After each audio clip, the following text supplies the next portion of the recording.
এই যে high profile কোচরা আসছেন তাদের আগ্রহের জায়গাটা তো তখনই তৈরি হয়েছে যখন দেখতে পেয়েছে যে বাংলাদেশ এশিয়ান কাপে ভালো একটা কিছু করতে গিয়ে হয়তো করতে পারেনি, কিন্তু সেই লক্ষণটা দেখা গেছে। এবং একই সঙ্গে যদি বলি, বড় বড় কয়েকটা নাম আছে আমাদের ফুটবলে, বিশেষ করে প্রিমিয়ার লিগে খেলা হামজা চৌধুরী, সমিত সোম রয়েছেন, অর্থাৎ আমরা যাদেরকে বলি দেশের বাইরে থেকে এসে যারা দুর্দান্ত ফুটবল খেলেছেন, তাদেরকে দেখেই হয়তোবা তারা বেশি এই জায়গাটায় রাজি হয়েছেন।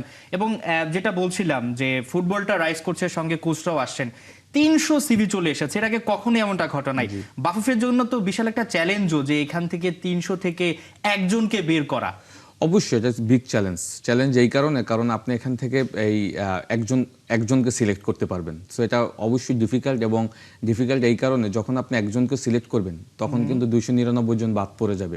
তো ওই যাকে সিলেক্ট করবেন পরবর্তী সময়ে কিন্তু তার জন্য একটা চ্যালেঞ্জ হয়ে যাবে। বিকজ আমরা সবাই কি চাই, জাতীয় দল রেজাল্ট পাক, আমরা সবাই চাই জাতীয় দল একটা প্লেইং স্টাইল তৈরি হোক, যে স্টাইল দিয়ে বাংলাদেশ ফুটবল দলটা ভালো করবে। হ্যাঁ, যেটা কাবরেরা করতে পারেনি লাস্ট 4 বছর 3 মাসে সময় পেয়েছিল অনেক সময়, সেই সময়টা কিন্তু আসলে সে ভালো কিছু করে দেখাতে পারেনি। এখন যে কোচ হিসাবে আসবে তার জন্য চ্যালেঞ্জ, এবং যারা বাদ পড়ে যাবে তাদেরকে নিয়ে কিন্তু আবার এখানে একটা আলোচনা সমালোচনা হবে। But I hope Bangladesh football ফেডারেশনের যারা টেকনিক্যাল সাইডগুলি রয়েছে, টেকনিক্যাল যে দিকগুলি দেখবে, এমন একজন কোচকে সিলেক্ট করবে যে কিনা বাংলাদেশ দলের জন্য সুইটেবল এবং এই দলটাকে প্রপার হ্যান্ডেল করতে হবে। এবং ইটস ট্রু যে আপনি খুব ইম্পর্টেন্ট কথা বলেছেন যে আমাদের দলের যে স্ট্রেংথ বিল্ড আপ হয়েছে সেই অনুযায়ী কিন্তু এখন দেখবেন যে এই কোচেরা কিন্তু এখানে ইন্টারেস্ট দেখাচ্ছে কোচিং করানোর জন্য, স্পেশালি হামজা দেওয়ান চৌধুরী।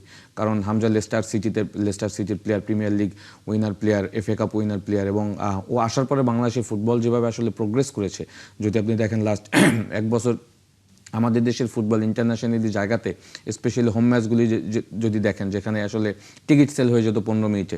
সো যারা প্রোফাইল দিয়েছে তারা ডেফিনেটলি এইগুলি কিন্তু আসলে, এবং স্পন্সরদেরও কিন্তু একটা হিড়িক পড়ে গেছে। অবশ্যই যারা প্রোফাইল দিয়েছে, মানে এখানে যারা কোচ হওয়ার জন্য আগ্রহ দেখাচ্ছে, তারা ডেফিনেটলি এইসব জিনিসগুলি দেখেই কিন্তু এখানে ইন্টারেস্ট দেখাচ্ছে।